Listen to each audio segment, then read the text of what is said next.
کیا نیاز کا کانسیپٹ بھی ایصال ثواب ہے؟ جب ہم رسول اللہ کی کے 12 ربیع الاول کا عرس کریں، ہمارے عرس کا جاتا سندھی میں، تو وہ عرس کریں، یا ہم مولا علی کا کریں یا امام حسین کا نیاز کریں، تو کیا یہ ہم ان کے لیے ایصال ثواب کریں؟ کیا ہماری اتنی اوقات ہے کہ ہم ان کے لیے ایصال ثواب کریں؟ دیکھیے، اس چیز کو جو ہے نا وہ سمجھنے کی ضرورت ہے. بنیادی طور پر بات یہ ہے جی کہ جیسے نبی علیہ السلام کا ہم تو خیر جشن ولادت مناتے ہیں، بالکل. تو اسی طریقے سے جو حضرات خلفائے راشدین ہیں یا حضرت مولا علی ہیں یا اس کے بعد ائمہ اہل بیت ہیں، ان کے جو وصال کے ایام ہیں اس پر جو عرس منایا جاتا ہے، تو ایک تو یہ ہے کہ ہم ایصال ثواب کا وہ کانسیپٹ نہیں رکھتے جو ہم اپنے والد کو یا گناہگار مسلمانوں کو کرتے ہیں. اوکے. وہ محفوظ ہیں، وہ ان حضرات کے لیے معاملہ بخشش اور مغفرت کا اعلان ہو چکا ہے. ان کے درجات میں بلندی ہوتی ہے اور اس کے ذریعے ہم اس سے اپنی بخشش اور مغفرت کا سامان کرتے ہیں. ٹھیک.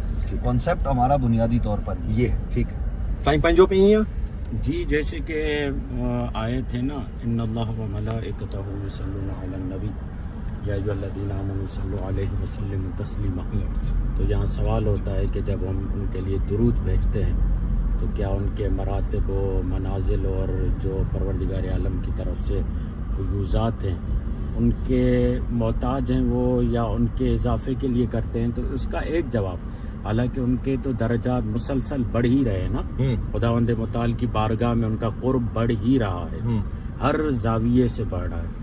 تو وہاں پر ایک جواب یہ ہے کہ کیونکہ ہم جب ان پر درود بھیجتے ہیں تو ان کے تصدق اور طفیل سے پروردگار عالم کی رحمت ہم پہ بھی آتی ہے.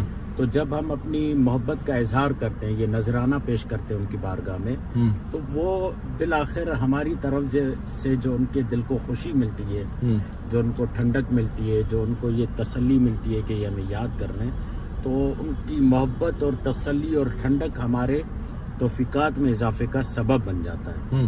تو ہماری طرف سے گویا کہ ایک ہدیہ ہوتا ہے ان کی بارگاہ میں کہ یہ ہم آپ کی محبت میں، یہ آپ کے چاہنے والوں کو غذا کھلا رہے ہیں، آپ کی محبت میں آپ کے چاہنے والوں کا خیال رکھ رہے ہیں.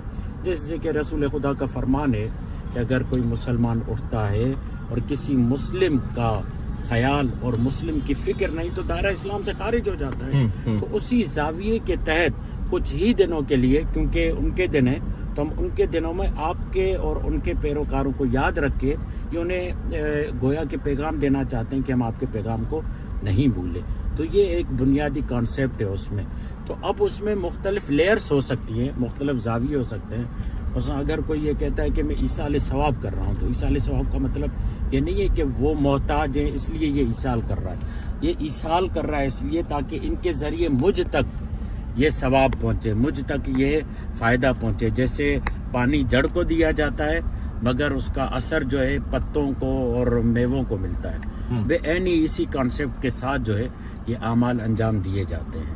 اور یہ خود قرآن مجید میں جیسے کہ بار بار اس بات کی طرف توجہ دلائی جا رہی ہے کہ یا ایھا الذین آمنوا اتقوا اللہ وابتغوا الیہ الوسیلہ.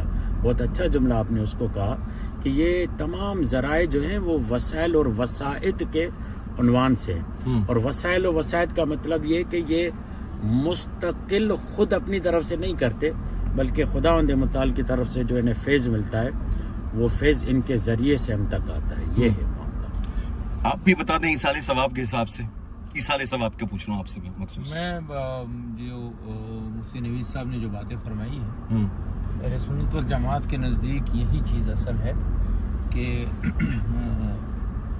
یہ ایسی جو ہستیاں ہیں ان کے لیے رفع درجات کو ہی جو ہے وہ سبب قرار دیا جاتا ہے. اور درود شریف ہے یا دوسرے اس طرح کی جو دعائیں ہیں اس کا مقصود جو ہے وہ رفع درجات انشاءاللہ اللہ کے یہاں ان کی ہے.